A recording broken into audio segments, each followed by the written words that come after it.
누가복음 6장 37절에서 42절 본문으로 복된 삶을 위하여라는 제목으로 주님의 말씀을 증언하겠습니다. 누가복음의 평지설교에 대해서 계속 이어서 말씀을 전하고 있는데요. 산상수훈에 비해서 단순하다고 했죠. 산상수훈이 양복 같다면 평지설교는 한복 같다고 했죠. 서로의 특징이 있다는 말이죠. 양복의 편리함, 물론 우리 양복하면 정장을 말한다고 생각할 텐데 정장이 아니고 그냥 보통 입는 옷을 양복 이렇게 하는 거죠. 잔치 분위기가 있는 한복, 나름 특징을 생각하면서 평지설교를 가까이 했으면 좋겠습니다. 이 두 설교의 시작되는 배경은 유사합니다. 똑같이 제자들을 부르신 후에 선포되고 있습니다. 그런데 평지설교는 팔복처럼 체계적으로 복된 삶의 다양한 측면을 다루지 않았고 단순하게 복된 삶과 화된 삶을 구분했습니다. 복된 삶은 예수 그리스도를 영접하는 것이 복된 삶인데 그 예수님을 영접하기 위해서 세상의 모든 것을 분토처럼 여기는 그런 결단을 내리는 가난한 자로 하나님 나라가 임한 은혜에 속하게 되죠. 반대로 화가 임하게 된 화된 사람은 예수님을 영접한 것 같은 착각이 있는 경우가 있겠지만 세상의 부유함과 그 누림을 끝내 포기하지 못하여 결국 주님을 영접하지 못하고 하나님 나라에서 멀어진 사람을 말합니다. 여기 복된 사람은 하나님 나라를 누리고 있는 신앙이기 때문에 때때로 사단에게 속한 세상에서 미움을 받기도 하고 저주를 혹은 모욕을 혹은 공격을 당하기도 합니다. 그러나 화가 임하게 된 화된 자들은 세상에서 부유함을 누리기에 세상에서 칭찬을 받기도 하는데 거짓 선지자들에게 속고 있는 경우가 많습니다. 그리고 복된 사람은 하나님 나라를 누리는 복 있는 사람은 원수를 선대하고 사랑한다. 또 그들을 위해서 기도한다 하는 얘기를 이 평지설교 이 앞부분까지 설교했고 이제 오늘 말씀이 이어지는 것이죠. 오늘 본문에서 복된 사람은 산상수훈식으로 말하면 복 있는 사람은 비판하지 않고 정죄하지 않고 용서하는 삶을 살고 구하는 자나 가난한 자에게 베푸면서 산다는 것입니다. 우리를 하나님의 자녀로 불러주신 하나님께서는 우리 중에 한 사람도 예외 없이 다 복 있는 삶을 살기를 원하십니다. 특별히 우리 사는교회 공동체에 속한 여러분들에게는 교회 목적이 하나님 나라를 누리고 나누고 전하는 것이기 때문에 더욱더 오늘 말씀을 소중하게 여기며 주어진 말씀대로 비판과 정죄를 금하고 용서하는 삶을 살고 여기에 기쁘게 베풀며 살아야 한다는 말씀을 심장에 새기듯이 받았으면 좋겠습니다. 저는 오늘 말씀이 여러분 각자에게 레마가 되기만 한다면, 그러니까 진리의 말씀을 로고스라고 하는데 그 말씀을 하나님께서 직접 나에게 그 말씀이 전해질 때 그것을 레마라고 하는데요. 로고스가 레마 되었다고 하는데요. 오늘 이 시간에 여러분 각자에게 이런 은혜가 임했으면 좋겠습니다. 오늘 주님께서 제자들에게 특별하게 주시는 말씀에 따라 복된 삶을 살기를 원하신다면, 달리 표현하면 제자된 자격과 제자됨으로 살기를 원한다면, 또 달리 표현한다면 하나님의 나라를 누리고 나누고 전하기를 소원한다면 오늘 주님 말씀을 꼭 마음에 품고 삶으로 살아야 하겠습니다. 중앙일간지에 한국의 최고의 사상가로 할 수 있는 그런 인물을 이렇게 뽑아가지고 글을 쓰신 분이 있더라고요. 그분의 주장에 따르면 러시아의 톨스토이가 있고 그리스의 소크라테스가 있는 것처럼 우리나라의 모든 사상, 신앙, 철학을 떠나가지고 최고의 사상가로 꼽았더라고요. 그분이 누구냐? 유영모라는 거예요. 유영모. 그래서 그분의 영성을 소개하고 그분의 호가 다석인데 다석일지라고 하는 책이 출간되었다고 해서 읽기만 해도 너무 감동이 돼가지고 책을 샀어요. 엄청 두꺼워요. 근데 사서 보고 읽다가 좀 마음이 아프더라고요. 실망해서 마음이 아프다기보다는 선전을 잘못 봤나 봐요. 다석일지라고 하는 그것이 이렇게 새로 이렇게 번역을 해가지고 쓴 책이 아니고 그분이 쓴 일기를 그대로 사진 찍어가지고 책으로 만들었더라고요. 근데 잘 읽을 수가 없어. 아래아자를 많이 붙여가지고 옛날 한글의 고어가 많이 나와요. 이게 무슨 말인지 잘 모르겠더라고요. 근데 다행인 것은 그 책의 서문에 다석의 영성에 대한 내용을 소개하고 있더라고요. 다석은 신자가 예수님을 받들고 산다고 그 짐승됨이 사람 되지 못한다. 그런 말을 했어요. 그는 짐승 같은 신자와 참 신자를 구분하고 있더라고요. 그래서 예수님을 받든다고 해서 그 사람이 참 신자가 되는 게 아니다.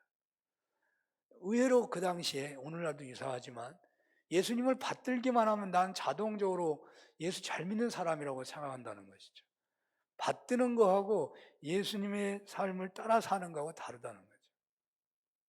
그래서 예수님을 받들고 짐승됨을 버려야 참 신자가 된다는 주장을 하더라고요. 제가 옛날에 읽은 책인데 그 책 제목이 자꾸 떠오르지 않아가지고 찾다가 못 찾았어요. 그 책에 의하면 구밀복곤이라는 말을 이렇게 비유하더라고요. 그러니까 사람과 짐승과 이 곤충을 비교해가지고 보통 우리가 사람만도 못하다, 벌레만도 못하다 그런 얘기를 하잖아요. 그것은 벌레나 짐승은 사람보다 못하다는 의미잖아요. 사람이 짐승보다 못하다는 말은 그런 인간이 있다는 말이잖아요. 보통 사람은 짐승보다 다르고 벌레하고 다르다는 거잖아요. 근데 그분의 얘기가 구밀복곤이라는 말을 우리가 잘 알잖아요. 입으로는 꿀을 내지만 배에서는 죽이는 침이 나온다는 거죠. 사람들이 구밀복곤 하면서 벌을 욕하지만 실제로 너희 인간들은 벌만 못하다는 그런 책을 썼더라고요. 그건 뭔 말이냐면요. 사람들은 다 입으로 꿀을 내지만 다 뒤에는 칼을 들고 있다는 거예요. 그리고 그냥 조금만 틈이 생기면 찌르고 해를 끼치는 그런 짐승 같은 벌레 같은 사람들이 얼마나 많으냐라고 비판하는 책인 것이죠. 그런데 너희들이 비판하는 벌은 입으로 꿀을 내고 배에는 침을 가지고 있지만 그 침을 쏠 때 죽으면서 쏜다는 거예요. 그러니까 자기 죽음을 지키기 위해서 쏘는 것이지 그냥 자기 자랑하려고 속여먹으려고 벌이 침을 쏘는 게 아니라는 거죠. 그러나 사람들은 얼마나 심하게 꿀을 내면서 사람을 속이냐 말이죠. 자기 살려고, 자기만 살려고. 그러니까 짐승과도 못하는 사람 얘기를 하는 거죠. 그 책이 나왔던 때하고 비슷했던 것 같아요. 그래서 이 다석이 예수님을 받들고 산다고 짐승됨이 사람 되지 못한다. 그런 말을 했더라고요. 그래서 다석이 말하는 참 신자로 살려고 한다면 이런 말을 할 수 있죠. 하나님 나라를 누리고 나누고 전하며 살려고 한다면 다석이 말한 대로 참 신자로 짐승 같지 않고 참 신자로 살기를 원한다면 비판하지 말라. 정죄하지 말라. 용서하고 베풀라는 말입니다. 왜 속이 상합니까? 관계가 안 좋거나 깨져서 그렇습니다. 비판하기 때문입니다. 왜 이렇게밖에 못하느냐? 왜 이렇게 무시하느냐? 어찌 내가 하는 것은 인정해 주지 않고 저 사람만 인정하느냐? 어찌 저 사람은 채색 옷을 입히고 우리는 차별하느냐? 이러한 비판은 정죄를 낳습니다. 그래서 요셉의 형들은 요셉을 비판하다가 팔았습니다. 이러한 정죄는 더 큰 죄를 낳는 것이죠. 오늘날 진영 갈등을 보면 분명합니다. 신앙인들도 진영 갈등에 가담하는 경우가 상당합니다. 비판에서 시작하여 정죄를 낳고 이제는 상대방을 죽이고 파멸로 몰아도 괜찮다고 말합니다. 그래야 속이 시원하다고 합니다. 과연 그럴까요? 여러분 사사기서 19장과 20장을 한번 생각해 보십시오. 거기에 베냐민 지파를 11지파 이스라엘 공동체가 정죄를 합니다. 베냐민 지파를 정죄합니다. 그 이스라엘 공동체가 그 베냐민 지파를 정죄함으로 인해서 그 공동체 파멸이라는 대위기에 봉착하게 됩니다. 오늘날 진영 갈등을 약간만 과장한다면 양 진영의 비판과 정죄는 한민족 공동체가 계속 존속하기 어려운 대위기를 초래할 수도 있는 것입니다. 어떻게 해야 하겠습니까? 용서밖에 없다는 겁니다. 예수님의 용서는 조건이 없습니다. 보상도 없습니다. 7번씩 70번이라도 용서하라고 합니다. 용서가 그런데 잘 안 됩니다. 그러면 베풀어 보라고, 베풀이란 말이 바로 나옵니다. 원수에게 필요한 것 제공해 보라는 것이죠. 용서도 안 되는데 베풀라니요. 맞죠? 용서가 먼저입니다. 하지만 용서를 시도하다가 잘 안 되면, 용서를 시도하다가 어떻게 돼요? 조금 용서하는 거죠. 조금. 그냥 온전하지가 못하죠. 그럴 때 사랑으로 한번 베풀어 보라는 것이죠. 요셉은 처음에 용서했죠. 그리고 그 형제들에게 베풀었어요. 한 번에도 온전하지 않아서 반복해서 용서를 합니다. 제자로 살고 싶으십니까?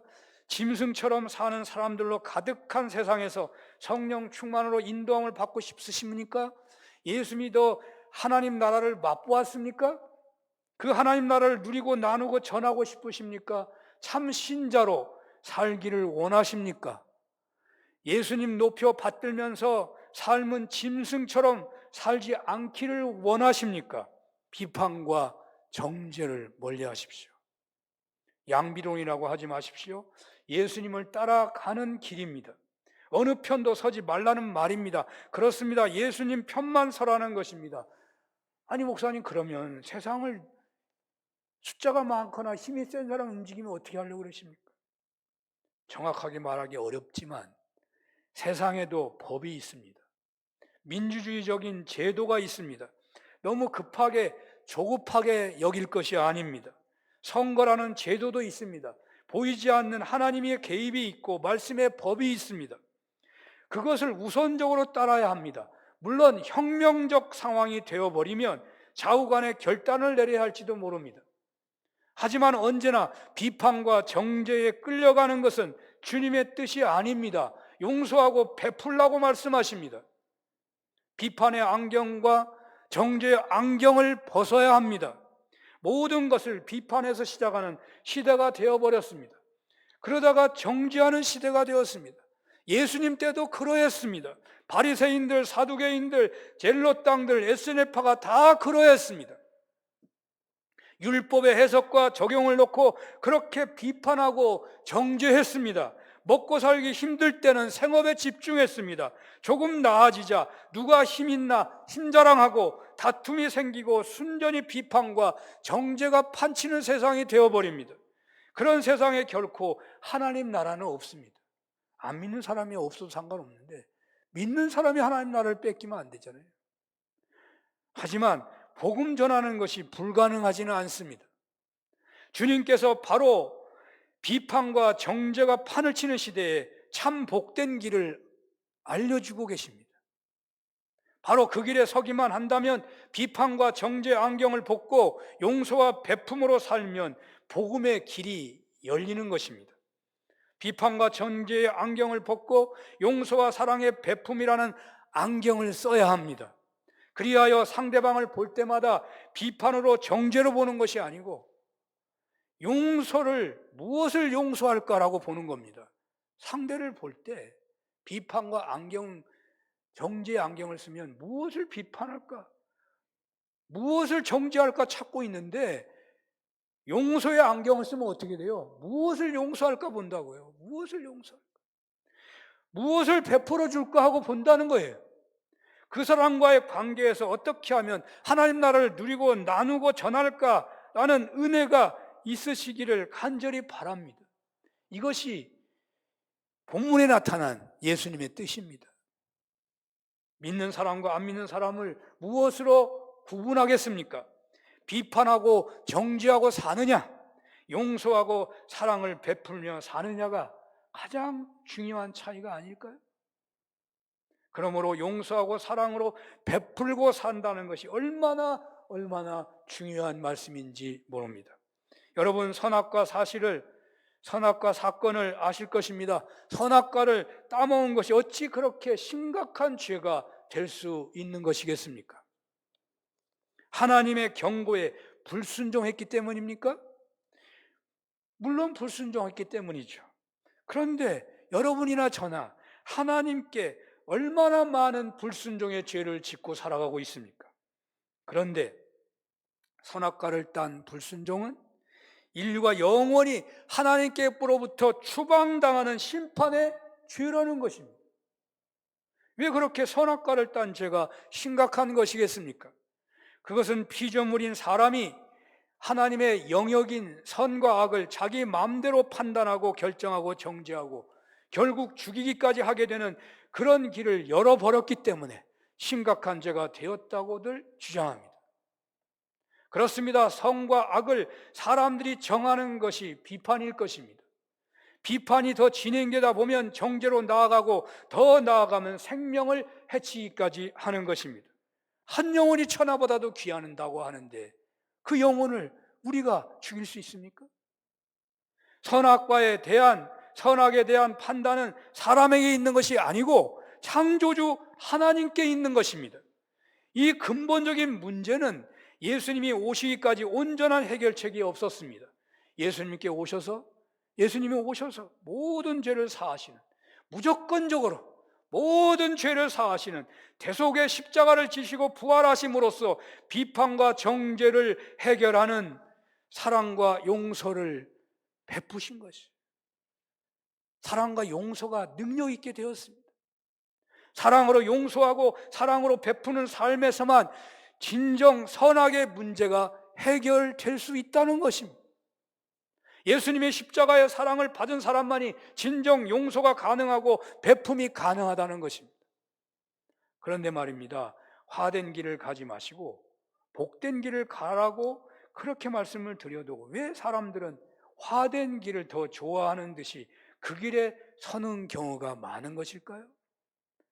아이들이 라면 먹지 말라고 해도 왜 그렇게 라면을 먹고 싶어 하는지, 야채나 김치를 잘 먹도록 해도 왜 고기나 햄, 소세지만 더 좋아하는지, 운동을 해야 건강할 수 있고 어느 경우에는 그 길만이 살 길이라는 말씀을 알려드려도 그 말씀을 따라 오는 사람들은 왜 이렇게 많지 않은지 모르겠어요. 왜들 그런 것일까요? 복된 길인지 화된 길인지 바로바로 결판이 나지 않기 때문인가 하는 생각이 들어요. 라면을 이틀만 먹으면 속병이 나서 죽어버린다면 라면을 누가 먹겠습니까? 그런데 라면을 6개월 계속 먹었다고, 제가 어린아이가 위장병에 걸렸다고 교회를 나오다가 고통당하는 그 집안이 있었어요. 신방을 갔는데 왜 이렇게 어린아이가 어떻게 위장병에 걸려요? 알고 봤더니 맨 라면만 먹었던 거예요. 라면만 몇 달 먹으면요 병 걸립니다. 근데 하루 이틀 먹어서는 표가 안 나. 한 달 먹어도 표가 안 난대. 근데 계속 먹으면 죽는 겁니다. 그러니까 금방 안 나타나니까. 운동하지 않으면 즉각적으로 몸이 망가지는 것이 나타나면, 그러니까 비판하고 정죄하면 즉시 하나님께로부터 심판이 나타난다면 아마도 어느 누구도 화된 길을 선택하지 않고 복된 길을 선택할 것입니다. 그러나 하나님의 섭리가, 인생의 현실이 바로바로 결판나게 진행되지 않습니다. 하나님이 우리를 사랑하셔서 구원하시려고 바로바로 심판하지 않으셔요. 그러면 어떻게 해야겠습니까? 말씀이 믿어져야 합니다. 성경에서 말씀하고 있는 것이 진정 진리라고 믿어진다면, 여기 여러 가지 말씀이 진정 믿어진다면 당장 힘이 든다고 하여도 복된 길을 선택할 수 있을 것이라고 생각됩니다. 그런데 믿기는 믿는데 또 안 되는 경우가 있어요. 잘못된 습관에 길들여져 있어서 그럴 수 있습니다. 믿기는 믿는데, 여러분 하나님 말씀 믿기는 믿는데 내가 삶으로 살지를 못해요. 이 세상에 익숙해 있는 사람들, 주일을 성수하고 신령한 예배자가 되라고 하더라도 세상에 익숙해 있으면요, 마음은 있지만 순종을 하기 어려워요. 운동을 거의 해보지 않은 분들은 운동을 하면 너무 힘이 들 겁니다. 그러나 힘들어도 조금씩 시도하다 보면 점점 나아질 것이고, 계속 꾸준히 하다 보면 어느새 자신이 운동 체질로 바뀌는 것을 알 수 있을 것입니다. 이렇게 하면 다 될 것 같지만 또 그렇지가 않더라고요. 운동 체질이 되기까지 또 넘어야 할 언덕이 있더라고요. 몸이 좀 좋아질만 하면, 성공하면 교만해진다고 이제 운동 그만해도 되겠지 하는 생각이 찾아옵니다. 몸이 조금 나아지면 운동의 시급함은 느슨해지고 다른 일들이 중요하게 다가오게 됩니다. 그리하여 다른 일에 더 힘쓰게 되면 자연스럽게 운동을 못하게 되는 것이죠. 계속하여 운동하는 삶을 살아가려면 그 운동에 대한 목마름이 매일매일 있어야 합니다. 여러분, 그래서 고난이 유익한 거예요. 아니, 몸이 너무너무 약해가지고 날마다 운동하지 않으면 살 수 없는 사람, 어쩌면 그 사람이 건강하게 살아갑니다. 그래서 우리가 신앙인으로서 고난이 있으면 날마다 하나님을 찾게 되니까 그게 은혜라고 말을 하는 거예요. 우리가 어떻게 하여야 복된 길을 걸어갈 수 있겠습니까? 믿어야 합니다. 여기 주님께서 말씀하시는 말씀을 믿어야 합니다. 당장 그 결판이 나는 것은 아니지만 진리의 말씀이라고 믿어야 합니다. 이렇게 믿는다면 일단 따르고 싶죠. 실행하고 싶은 것이죠. 이렇게 믿고 실행해 보고 싶으면 먼저 믿고 실행해 본 사람을 따라가 보는 것입니다. 복된 길은 하나님 나라를 누리고 하나님 나라를 전하는 삶을 사는 데 있습니다. 그런데 그 하나님 나라를 전하는 삶을 살아갈 때에 때때로 원수에게 공격을 당하고 피해를 당할 수 있잖아요. 그래서 그들을 선대하고 사랑하고 그들을 위해서 기도하라고. 그래야 내가 하나님 나라를 계속 누리면서 하나님 나라를 나누면서 살아갈 수 있다는 거죠. 이제 오늘 그것이 앞에 설명한 거예요. 오늘 장면이 바뀌어서, 아니 한 걸음 더 들어와서 주님이 말씀하고 있는 것입니다. 하나님 나라를 전하는 삶을 살아갈 때에, 하나님 나라를 누리면서 이웃과 관계를 맺어가며 살아갈 때에 만나는 사람들에게 어떻게 관계하며 살아갈 것이냐. 원수를 선대하고 사랑하고 기도하라고 했는데 이제 폭이 넓어집니다. 그 만나는 사람들이 원수만이 아니고 동네 사람, 이웃 사람, 가족, 교회 공동체, 여행 가서 만나고 이 세상의 시민들을 다 만나는 거죠. 이들에게 어떻게 나는 하나님 나라를 전하며 살아갈 수 있습니까? 하나님 나라를 누리는 사람으로 살아갈 수 있겠습니까? 오늘 본문에서 주님께서 두 가지의 부정적인 명령을 하시고 그 다음에 긍정적인 명령을 내리십니다. 부정적인 명령은 금지 명령인데요, 비판하지 말라, 그리고 정죄하지 말라라고 명령하십니다. 여기 비판하지 말라는 말은 그 무슨 학문 세계에서 객관적 기준을 가지고 행하는 비평과는 다른 개념입니다. 여기 비판은 자기 자신의 기준을 가지고 상대방을 정죄하는 것을 말합니다. 비판과 정죄를 함께 쓰니까 비판이나 정죄나 똑같은 말 아닌가, 유사한 말입니다. 그러나 정죄는 비판에서 한 걸음 더 들어간 것을 말하는 것이죠. 이러한 비판과 정죄가 있는 곳에 하나님 나라는 무너지게 되어 있습니다. 아무리 신랑 신부가 깨가 쏟아지고 철석같이 사랑을 고백하고 결혼했다고 하더라도 두 사이에 비판과 정죄가 나타나면 그 하나님 나라, 그 행복은 깨지는 것입니다. 비판과 정죄는 비판과 정죄를 부르기 때문입니다. 어떤 사람은 자신의 눈에 띄는 대로 반응하면 되지 않느냐? 내 성격이 원래 그러는데, 자신이 아는 것이 많아가지고 또 화통한 성격이라 숨길 수가 없다며 상대를 비판하고 정죄하는 것이 마치 자신의 은사와 능력을 나타내듯이 상대방에게 드러내는 경우가 있을지 모릅니다. 그러나 이러한 비판과 정죄는 하나님 나라를 무너뜨립니다. 비판과 정죄는 가벼운 문제가 아닙니다. 똑똑하다고 생각하시는 분들 참으로 주의해야 합니다. 남보다 많이 공부하고 사물이나 뉴스나 세상 역사 등에 해박하신 분들 참으로 조심해야 합니다. 이치에 맞는 말을 잘하는 분을 통해서 전도가 되기보다는 비판을 모르는 사람, 정지하지 않아 어떤 사람에게나 마음을 열고 있는 분들을 통하여 전도의 열매가 있다는 것 부인할 수 없습니다. 전도의 열매가 있다는 말은 그 사람이 누리는 하나님 나라를 그는 계속 누리고 있다는 거예요. 전도가 안 된다는 말은 누리고 있는 것이 착각하고 있는 거예요. 복음이 안 전해지는 거는요, 자기가 진정 하나님 나라를 누리고 있는 착각하고 있는 거예요. 왜 우리가 하나님 나라를 누리고 전하는데 어려운 것입니까? 그것은 부시부실간에 우리에게 비판과 정죄가 나타나기 때문입니다. 상대방이 하나님 나라를 전파하는 자의 원수가 되었을 때는 그 원수를 사랑하라고 했죠. 축복하고 기도해주고 화를 풀어주고 취하고자 하는 자에게 주라고 하셨는데, 오늘 본문에서는 상대방을 향하여 비판과 정죄하면 스스로 상대에게 자신이 원수가 되고 있거나 내가 상대를 원수로 여기고 있는 겁니다. 그래서 오늘 주님은 앞의 경우에 원수를 사랑하는 것처럼 여기서는 원수를, 아니 그 상대를 용서하라고, 내가 만들었으니까 용서하라고 긍정의 명령을 하시는 것입니다. 그래서 용서하였다면 그 다음에는 베풀라고 하십니다. 비판하고 정죄한 자에게 베풀기가 어렵잖아요. 용서해야만 베풀 수 있죠. 그런데 용서에서만 머물 수도 있거든요. 그래서 베풀기까지 하라는 거예요. 비판하게 되면, 너는 틀렸다는 식의 정죄를 하게 되면 결코 돕거나 베풀 수가 없다는 것입니다. 그러므로 용서해야 합니다.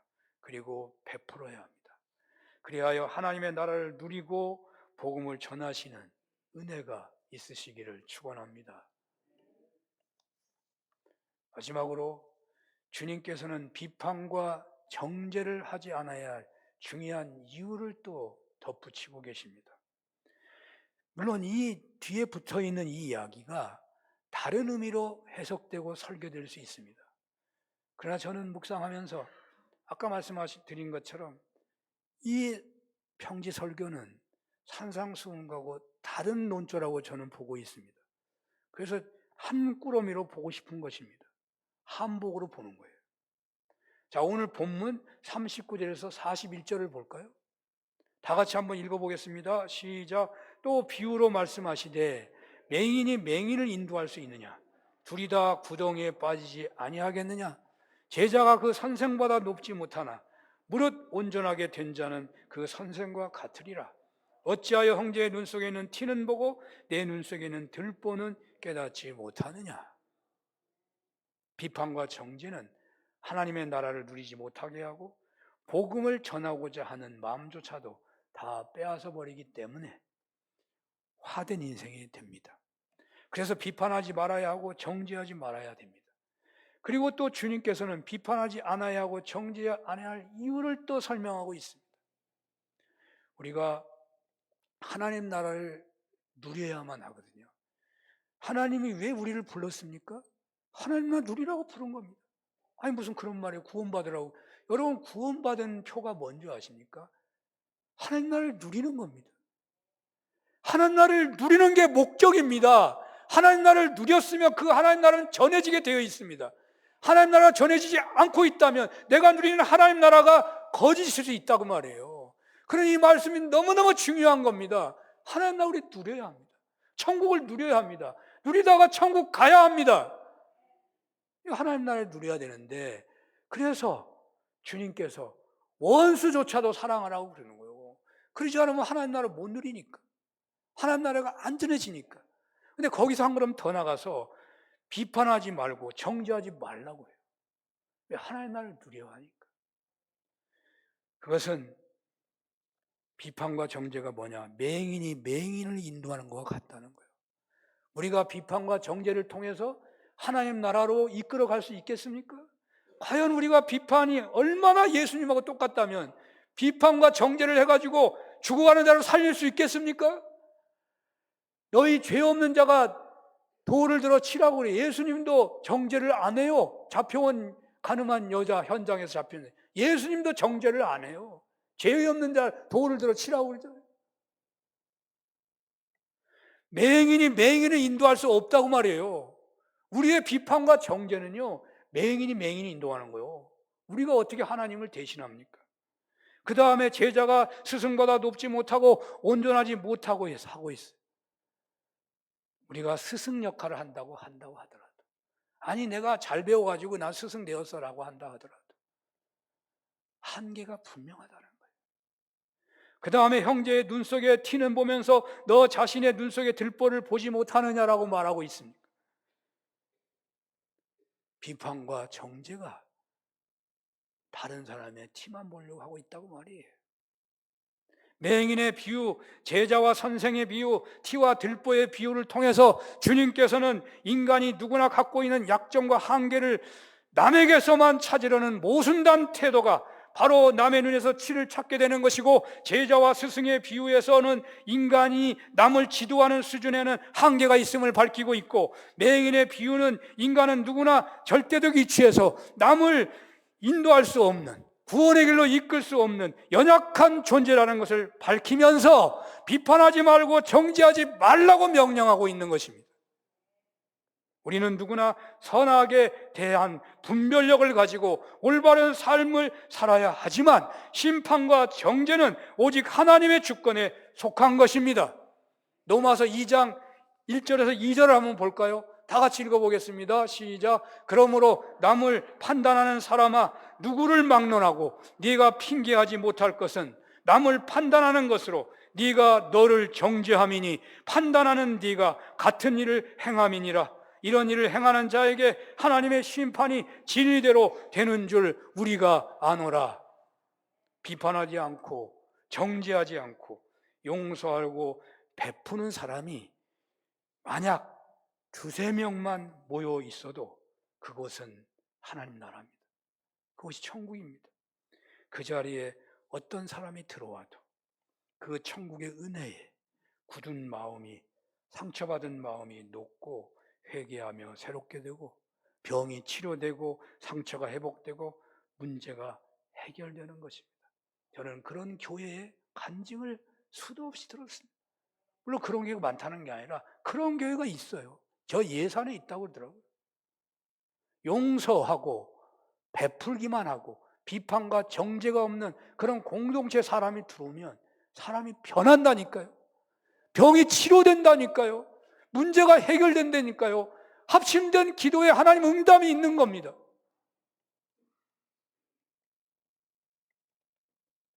평지설교는 참으로 놀라운 말씀입니다. 여러분들의 가정이, 우리 교회가, 한국교회가 이 땅에서 이렇게만 서 있다고 한다면 위기의 가정이, 나라의 위기가 아마 해결되고 말 것입니다. 우리는 소망을 품어야 합니다. 우리 한 가정, 아니 우리 교회가 그 정도 돼가지고 세상이 변하겠어? 소망을 가지십시오. 예수님은 이런 말씀에 사로잡힌 제자 11명에게 뭐라고 하십니까? 땅끝까지 이르러 내 증인되라고 하십니다. 세상을 변화시킬 거라고 주님은 말씀하셨습니다. 여러분들의 가정과 우리 산업교회 공동체가 이렇게 쓰임받기를 간절히 소원합니다. 기도하겠습니다. 비판과 정죄의 안경을 벗겨 주옵소서. 그리고 용서와 베품의 안경을 씌워 주옵소서. 예수님 이름으로 기도합니다. 아멘.